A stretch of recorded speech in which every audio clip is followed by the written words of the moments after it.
그렇다면 뭐가 결정적으로 벌어졌을까요? 이게 중요한 것입니다. 이렇게 이야기할 수 있겠네요.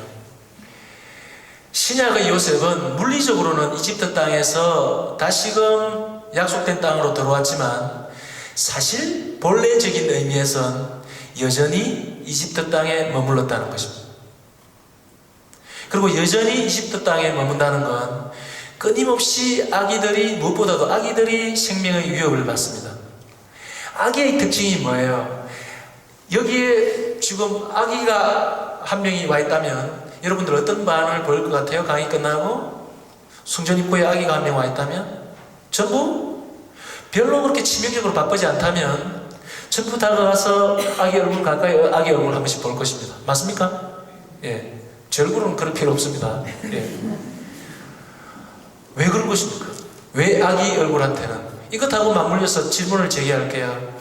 왜 전지전능하신 하나님께서는 우리 가까이에 에덴 동산 밖에 있는 우리 가까이에 에덴 동산으로 다시금 우리가 있는 곳이 에덴 동산이 되기 위해서 간음녀처럼 우리 주님과 함께 제대로 대면할 수 있어야지 우리가 어떠한 곳에 있더라도 에덴 동산에 있게 되는 것이라는 것입니다. 그러기 위해서 왔는데 다르게 올 수도 있는데 왜 아기로 왔을까요? 여러분,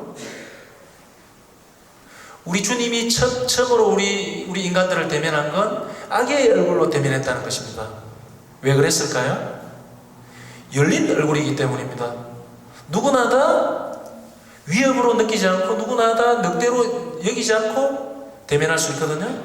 그런데 신약 성경은 우리보다 훨씬 더 현실적입니다. 솔직합니다. 뭐예요? 이러한 아기의 얼굴로 대면하러 오신 하느님을 상대로도 굉장히 공격적입니다. 어때요? 헤로데 왕을 비롯해서 많은 좀 해먹는 사람들 전부 이 아기를 없애려고 하지 않습니까? 왜 그럴까요? 왜 그런 것입니까? 아기의 얼굴은 이래요.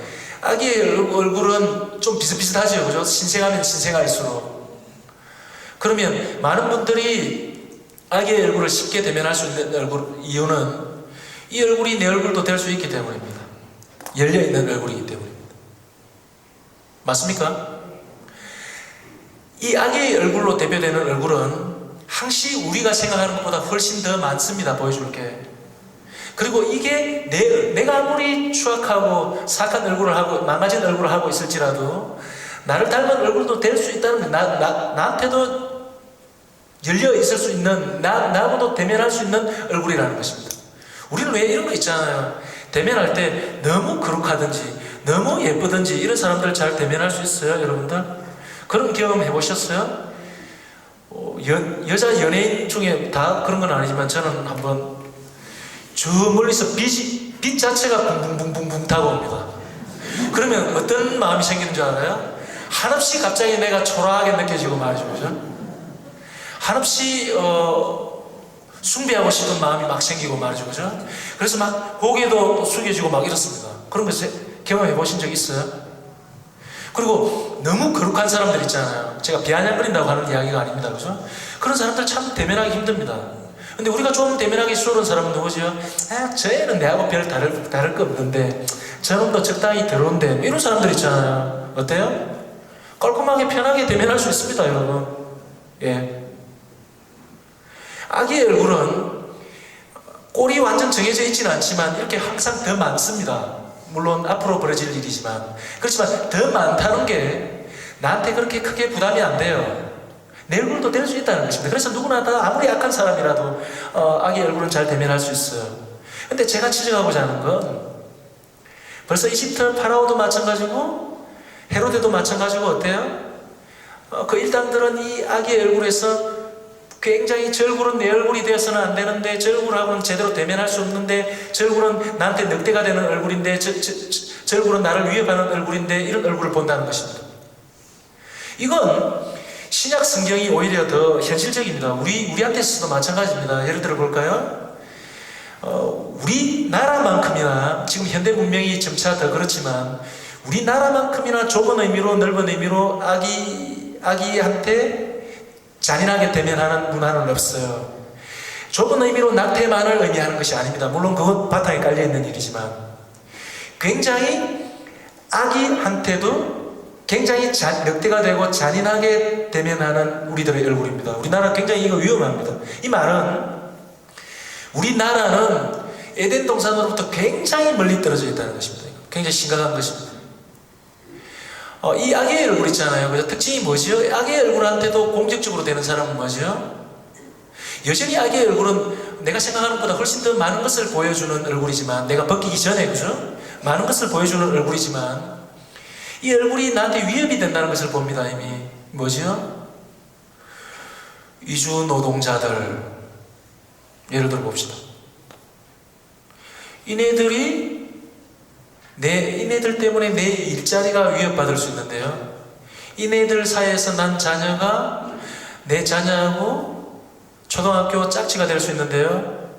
이네 자녀들한테서 난 조금 까무잡잡하게 생긴 얼굴이 내 딸이 결혼할 거라고 데리고 올 수도 있는데 이렇게 돼버립니다. 여러분 이해하시겠습니까? 위협이 된다는 것입니다. 벌써 그러니까 넓은 의미로 볼 땐 악의 얼굴은 굉장히 다양한 형태로 우리에게 있습니다. 근데 우리는 굉장히 잔인합니다. 하나의 죽음의 문화라고나 할까요? 에덴 동산으로부터 굉장히 멀리 떨어진 문화라고나 할까요? 한번 묵상 한번 해보십시오. 사순시기를 지내면서 나는 지금 구체적으로 내 주위에는 구체적으로 어떤 모양새의 악의 얼굴이 있는가? 이건 비단 대림 시기뿐만이 아니라 사순 시기에도 연관되는 것입니다. 그리고 나는 그 악의 얼굴에 어떻게 대면하고 있는가? 너무 공격적인 건 아닌가? 이런 것들을 생각해 봐야 됩니다. 왜냐하면 사순 시기에 궁극적으로 우리 주님께서 당신의 본 모습을 보여주십니다. 뭐죠? 십자가상에서 한없이 두들겨 맞고 실컷 망가진 피투성이의 얼굴입니다. 이런 얼굴을 누가 대면할 수 있겠어요? 멀쩡한 사람들도 전부 입을 가리고 고개를 다 돌린다라고 이야기합니다. 맞죠? 왜 그럴까요? 모르긴 몰라도 많은 사람들이 저 얼굴은 내 얼굴이 되어서는 안 된다는 것입니다. 저 얼굴이. 이 얼굴도 너무 많은 얼굴이네요. 우리가 굳이 벗겨내지 않더라도 드러나는 얼굴이지 않습니까? 그러면서 뭐라고 그러죠? 빌라도 입을 빌어가지고 액체 호모 이럽니다. 직역하면 보라 사람을 입니다. 이 말은 물리적으로 우리 주님을 지칭하는 것이기도 하지만 사람을 보라는 것입니다. 이 얼굴은 내 얼굴이라는 것입니다. 결국 빌라도가 쥐가 무슨 소리를 하는지도 모르면서 이야기한 게, 이 말은 우리 모두는 우리 십자가상의 우리 주님의 망가진 얼굴을 보면서 내 얼굴을 보도록 초대하는 것입니다. 그런데 맨정신인 사람은 그 대면하기를 좋아하지 않아요. 이건 너무 많습니다. 이건 내 얼굴이 돼서는 안 돼요. 그럼 제가 물을게요. 아기로 오신 예수님의 얼굴과 십자가상에 달린 얼굴의 차이점은 과연 무엇인 것입니까? 공통부분은 너무 많아요. 우리에겐. 그리고 저 얼굴은 내 얼굴이 될 수는 없어요. 감당이 안 돼요. 근데 우리 주님께서 마지막 날에 우리를 대면하러 오신